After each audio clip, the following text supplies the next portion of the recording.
The evening settled earlier than expected, sliding over the village in a quiet shade of violet. Dust drifted in thin spirals, rising and falling as if the ground itself were breathing. A man stood in his doorway, one hand resting on the worn wood. He did not speak. He did not call out. He only watched the edge of the horizon where the last line of daylight hesitated. Children played on the open dirt clearing, their voices light, unaware of the heaviness that lingered in the air. Grown hearts could sense it, the subtle shift when silence thickens, when the wind changes direction without warning. Beyond the final cluster of clay houses, the land stretched outward into an unnamed distance. No map traced it, no marker claimed it. It was a place where familiar paths dissolved into shadow, and where unseen things moved more quietly than footsteps. The man's breath slowed. A decision formed, not loud, not heroic, not even spoken. Some choices arrive like dusk itself, soft at first, then impossible to refuse.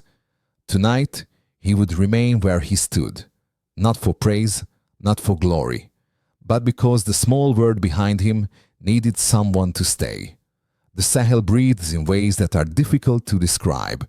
Its winds move slowly across the barren soil, tracing lines no cartographer ever intended. Every grain of dust carries a story, not of nations or flags, but of people who endure in silence. In this stretch of land, the idea of a hero feels out of place. No one here seeks titles, no one waits for ceremonies or recognition. Life is too fragile for grand declarations. Most simply hope the night passes without incident, that the quiet remains intact. Yet in these thin hours between dusk and darkness, a different kind of figure emerges. Not soldiers, not officials, but ordinary hands hardened by work, a carpenter's palms marked by splinters, a farmer's fingers worn by harvest seasons, a teacher's grip still carrying the faint scent of chalk. They do not speak loudly. Most prefer not to speak at all. Words travel too far in a place where silence listens before anyone else does. The land around them exists in a kind of tension, not loud, not visible, but present. A weight in the air, a pressure behind the ribs, as if the ground itself remembers every footstep that crossed it with ill intent. It is here, in this fragile space, that the idea of unnamed defenders begins. These are people who were never trained for danger. Their lives once revolved around small, predictable rhythms. Repairing a roof before the rains, guiding children to school along familiar paths, tending fields that depended more on luck than weather. But the rhythm changed. Not suddenly. Change rarely announces itself here. Instead, it arrived the way dusk arrives. Quiet, inevitable, unnoticed, until it was already everywhere. Shadows began to move differently at the edge of the village. Footprints appeared where none should be. Animals stirred in the night without cause. Doors were closed earlier each evening. Voices softened when the wind shifted. Everyone felt it. No one admitted it. Silence became both shield and warning. In places where formal protection cannot always reach in time, the question grows heavy. Who stands between the village and the unknown? Who keeps watch when the night does not promise safety? Who stays awake so others can sleep? There is no official answer, no written rule, no assigned duty. But within each community, someone eventually steps forward, not with declarations, but with presence. A man who slows his walk as evening approaches. A woman who listens for sounds beneath the wind. A neighbor who keeps one lamp lit longer than usual. These small acts accumulate. They become a quiet line of defense. One made not of orders, but of instinct. One shaped by the simple belief that home is worth guarding, even when the cost is unclear. The villagers know these people, though they rarely name them. Names carry weight, and weight invites danger. They are simply those who stand. Those who remain when others retreat indoors. Those whose footsteps trace the outer paths of the village long after nightfall. They do not carry authority. They carry responsibility. A responsibility that grew out of necessity, not ambition. Somewhere in the dark, a distant sound may echo. A branch breaking, a stone shifting, a whisper of movement in the tall grass. Most would turn away. They turn toward it, not because they are fearless. Fear is familiar here. It moves beside everyone, like a shadow that refuses to dissolve. But fear does not dictate their steps. Duty does. A duty born from the unspoken understanding that if they do not stand, no one will. In daylight, they return to ordinary roles, guiding oxen across dry fields, shaping wood beneath a simple workshop roof, teaching children their letters and numbers. Nothing in their appearance reveals what the night demands of them. They carry no signs, no symbols, no emblems, only tired eyes that search the horizon one more time before the sun fades. Only cautious breaths drawn at the edge of the village when the shadows begin to lengthen. Only the quiet conviction that home must be held, even when the means to hold it are fragile. The village depends on them, though most will never say it aloud.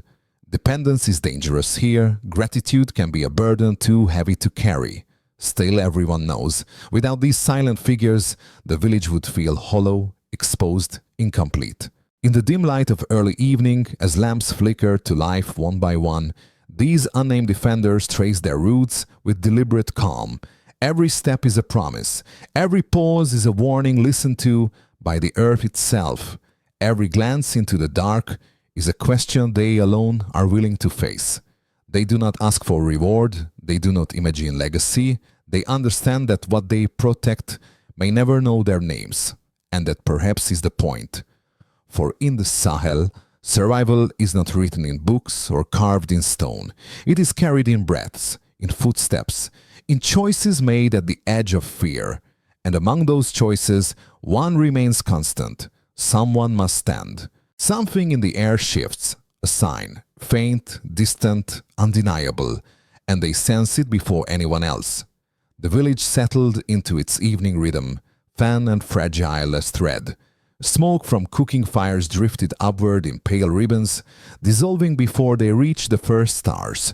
The air carried a strange stillness, not silence, but something beneath silence, something waiting.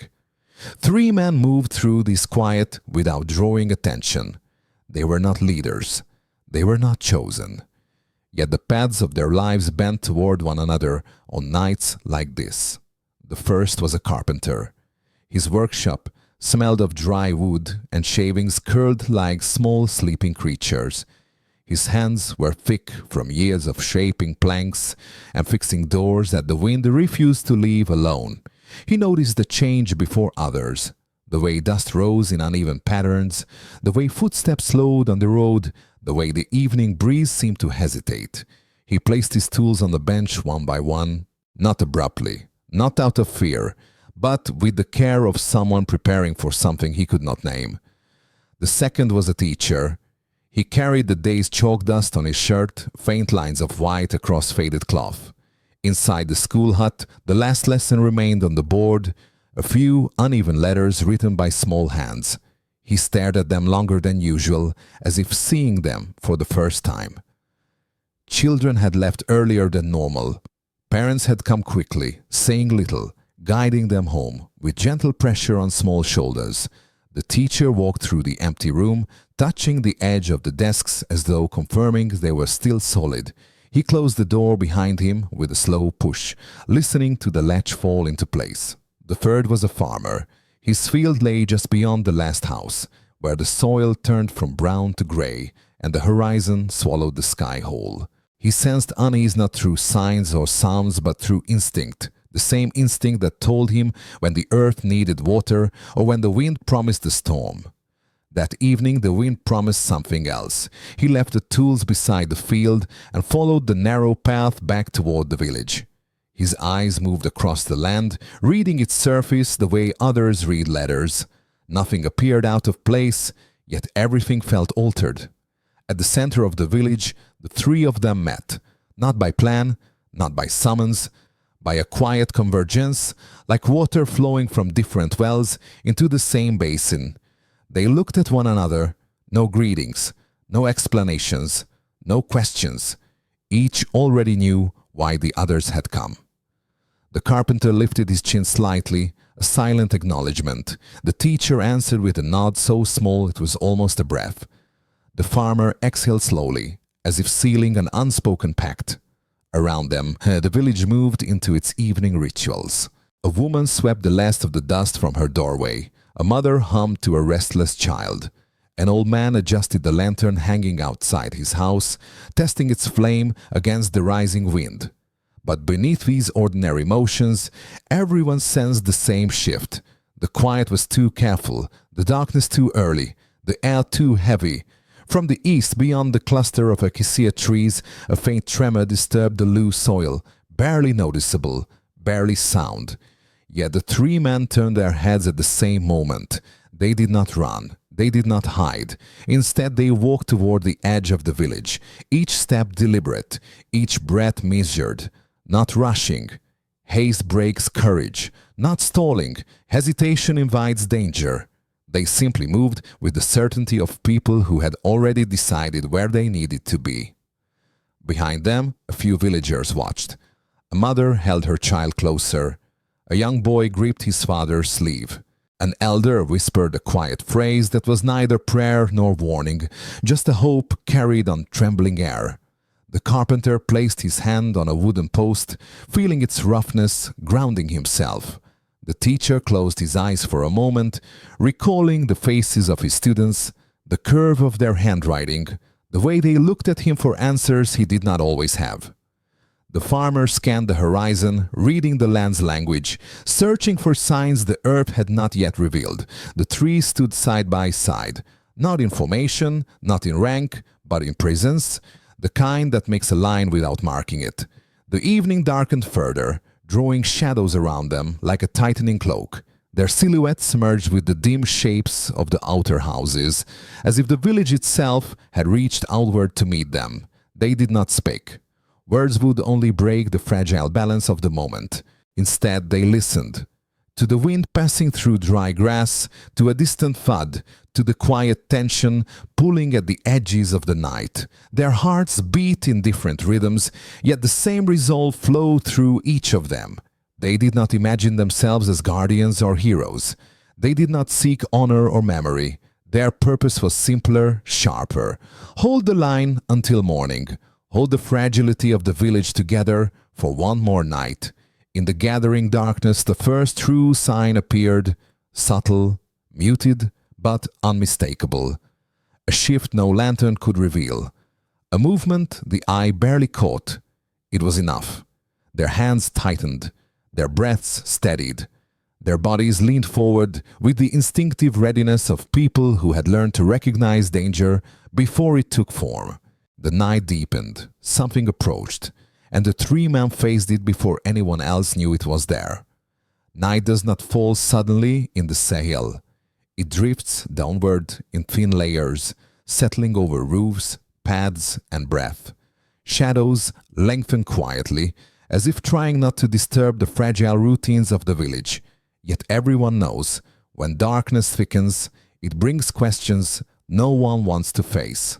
In that fragile stretch of evening, something changes inside the home surrounding the three men. A child asks why the lantern is dimmer tonight. A mother hushes the question before it can grow. An elder feels the weight of the air pressing against the windows, the way it used to before storms. Except this is not a storm the sky can explain. When ordinary people step toward danger, the entire village feels the shift. The carpenter's wife traces the grain of the table he repaired last season, her fingers following each line as if memorizing it.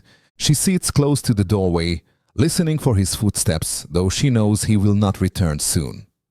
Their youngest child curls beside her, sensing an unease they cannot name. In another house, the teacher's sister blows out one lantern, then lights it again. The flame flickers, unsteady, mirroring her thoughts. She prepares a small meal he will not eat tonight, placing it carefully on the mat. A ritual of hope, repeated because the alternative is too heavy to hold. Near the edge of the village, the farmer's mother moves slowly around her one-room home. She checks the latch twice, then a third time, though it rarely fails. Her breath catches when the wind taps against the wall, not loud, but enough to make her heart skip. She whispers his name into the dim light, not expecting an answer, only needing the sound to exist. These small moments, quiet, ordinary, trembling, are the unseen cost of standing at the village's boundary. For when someone chooses to protect, someone else must choose to wait. And waiting carries its own weight. There is a line drawn between those who step out and those who remain inside. But it is not a line of strength versus fear, it is a line of roles. Roles chosen not by desire, but by circumstance. Inside one house, a neighbor sits with an elderly man who cannot sleep. He once tended goats at the outer fields before age turned his legs weak. He does not ask what the three men are facing tonight. He already knows, though he has no words for it. His eyes stay fixed on the doorway, as if expecting a message carried by the wind. Another neighbor drags a heavy pot closer to the fire. She listens for distant sounds, the kind that signal movement beyond the last fence. Every crack, every shift of the night air draws her attention, not because she expects danger to arrive through her door, but because she feels connected to those who stand outside, as if her heartbeat is tethered to theirs. When ordinary people take on extraordinary burdens, the community does not just watch, it tightens around them like a protective ring, fragile but sincere. Yet a different kind of strain lurks beneath the surface. For families of those who stand at the edge, fear is a constant companion. Not loud, not panicked, but steady, like a drum only they can hear. They imagine shapes moving in the dark. They imagine the moment a choice must be made. They imagine dawn breaking without the person they love returning. Such thoughts arrive uninvited. They settle into corners of the mind where even sleep cannot push them away. And still, the three men stand. Not knowing what moves beyond the acacia trees, not knowing what the next sound will bring, only knowing that stepping back would leave the village exposed. The line between home and horizon becomes blurred at moments like this. Walls feel too thin, doors feel too light, lanterns feel too weak against the dark. Mothers hold their children closer. Fathers check windows twice. Young boys sit still for once, sensing the tension adults try to hide. No one speaks about the possibility of loss. Loss is too heavy, too final for words, but it lingers, a silent presence in each home, moving with the wind, brushing against curtains, settling into the spaces between breaths. Outside, the three men feel it too. The knowledge that every step they take changes the shape of the night. The understanding that their presence carries weight, not through authority, but through responsibility. Responsibility once meant tending crops, repairing roofs, teaching lessons. Tonight it means shaping the darkness with their courage. They feel the pull of home behind them, warm light, familiar walls, waiting faces. They feel the pull of danger ahead, shapeless, unseen, deliberate. Between these two pulls lies a thin, trembling path. A path only they can walk tonight, and inside the homes they left behind, another path forms, one of endurance, of whispered hopes, of quiet endurance, of breaths held until morning. Somewhere beyond the last house, a sound stirs the air, soft, uncertain, close enough that the three men straighten, and every waiting heart inside the village tightens in the same moment. Far from the village, in rooms filled with paper and distant conversations, people speak about places like this with ease. They use terms that sound precise, clean, comfortable, words shaped to fit into reports and summaries. To them, the three men at the edge of the village would carry a label, a category, a neat phrase that folds human lives into something easier to interpret. They would be reduced to a line in a document, a description that feels objective, but removes everything that makes them real. Labels travel faster than truth. They do not slow down for dust or silence. They do not bend for fear or responsibility. They arrive without weight and without understanding. But the land here does not care for such language. It knows the difference between a word on paper and a heartbeat in the dark. Outsiders might imagine strength as something loud, decisive, sharpened by authority, but here, strength moves differently. It appears in stillness, in breath held steady, in footsteps that do not retreat when the air grows heavy. No map shows the place where the three men stand tonight.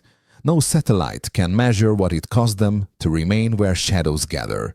Distance removes texture. Distance removes warmth. From far away, it is easy to misunderstand what is happening.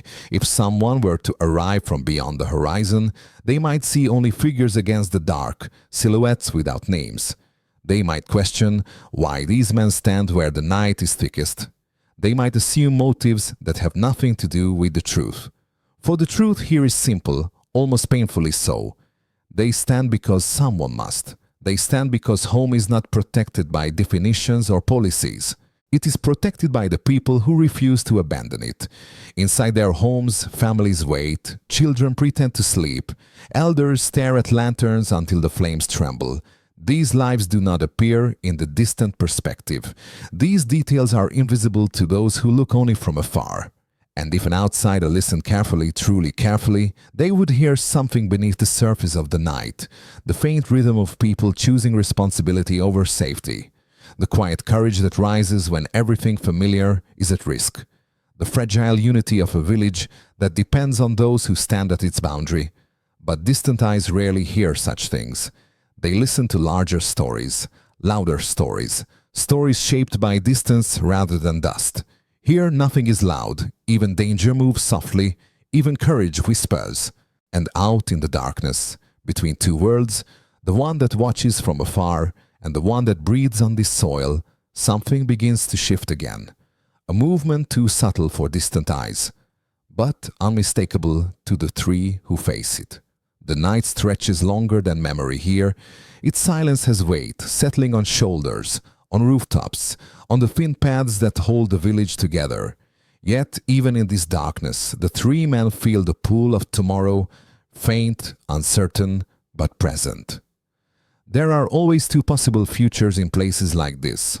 One is shaped by recognition, by the quiet hope that those who stand at the village's edge will someday receive more than whispers of gratitude, that support might reach them, steady and real, that the weight they carry could be shared, even if only a little. This future glows like a distant lamp, small but still light. The other future is shaped by disappearance, not sudden, not loud, just a slow fading, the way old footprints vanish under drifting dust. In this future, those who stand are forgotten by the world beyond the horizon, swallowed by the night they faced again and again. Their effort becomes a story told only in kitchens at dusk, remembered by a handful of voices that tremble when the wind rises. Both futures linger in the air tonight. As the three men wait at the boundary, they do not know which path will open, but uncertainty does not move them. They remain steady, anchored by something deeper than expectation. Behind them, the village breathes in small, trembling rhythms. A cracked door lets out a line of faint yellow light. A dog shifts in its sleep. Someone coughs behind a wall made of mud and patience. These tiny sounds form the reason the men stay where they are. The night holds its ground. So do they. They know the danger will not vanish with dawn. Dawn is only color, a thin wash of light across a land that has learned to live with shadows. Morning does not promise safety. Morning only promises another chance to stand. One of the men shifts his weight slightly, adjusting his stance. Another lifts his head, listening to a distant stir that could be wind or something else. The third slowly tightens his grip on whatever object he carries, a tool, a piece of wood, a reminder of the life he lived before the shadows demanded more. None of them speak. Words feel unnecessary, useless even. What matters is presence. Their presence, a thin line drawn not with chalk or rope, but with resolve. And though they cannot see beyond the darkness, they understand this. If they were not here, the village would feel exposed, unrooted, vulnerable to whatever moves unseen through the outer fields. So they stay, not because they are unafraid, not because they expect help, but because within the fragile shape of this community, someone must shoulder the night. And as a faint tremor runs across the dry earth, the three men sense it again. The reminder that dawn may come, but danger will not leave with it. Dawn always arrives slowly here, not in a burst of color, but in a pale wash that hesitates before touching the earth. The first light slips across the clay walls, uncertain, as though unsure it is welcome after the weight of the night. Inside their homes, villagers stir. A shutter opens. A pot is set onto a small fire. The ordinary returns in careful steps, each movement gentle, as if not to disturb the remains of darkness still lingering in the corners. At the edge of the village, the three men stand where they stood through the long hours. Their silhouettes soften as the sky brightens, becoming once more the outlines of familiar figures: a carpenter, a teacher, a farmer. Ordinary roles reclaimed, as though the night had simply paused their lives rather than reshaped them. They do not speak of what they heard, or what they feared, or what they faced in the quiet. Some experiences refuse to become stories. Some burdens lose their meaning once turned into words. So they simply lower their shoulders, steady their breathing, and begin the slow walk back toward their homes. No one greets them loudly. No one asks questions. The village acknowledges them with small gestures, a nod, a softened gaze, a hand that lingers on a doorway a moment longer than usual. Here, gratitude moves silently, the way danger once did. The world beyond this place may never know their names. It may never understand the quiet courage required to hold a fragile community together. It may see only dust, only distance, only conflict without faces. But the land knows. The land remembers. It remembers the nights when three figures stood between the village and the unseen. It remembers the breath they held, the steps they did not take backward, the silence they carried so others could sleep. Every sunrise here is shaped by people like them, unnamed, unrecorded, uncelebrated. People who stand simply because someone must. People whose strength is measured not in victory but in endurance. Not in recognition but in presence. The morning light widens across the fields. Children laugh again. Doors remain open a little longer. Life, in its fragile way, continues. And somewhere beneath the surface of the brightening day, one truth lingers. What holds a village together is not a name carved in stone, but the quiet resolve of those who stand in the dark, even when no one sees them.